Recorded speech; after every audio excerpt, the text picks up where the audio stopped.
Hi, my name is Ryan Smith of the IHSA. Today we're going to take a look at some shock absorbing lanyards. Most notably, we're going to talk about the differences between an E4 and an E6 shock absorber. Now, these are CSA ratings. There's a universal standard release now, but we're going to focus on these two here because they are commonly misused in the field. Now, when we're taking a look at this tag here, you can clearly see that this is a CSA Class E4 shock absorbing lanyard.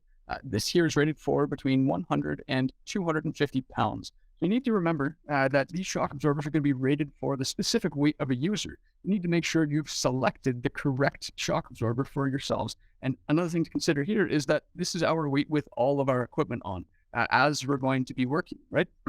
Now, we can take a look at a Class E6 shock absorbing lanyard.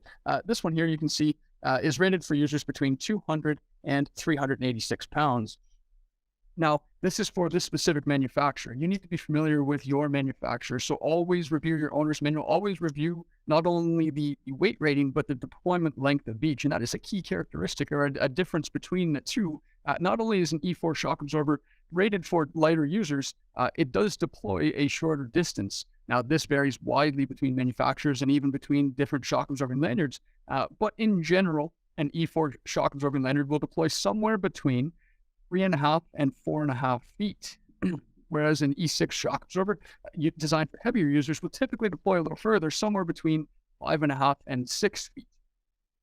Again, always be familiar with your specific deployment length, and this is an important factor when we're calculating fall clearance distance. Am I high enough from the ground to ensure that I don't hit the ground when I fall, or bottom out, as we commonly refer to it?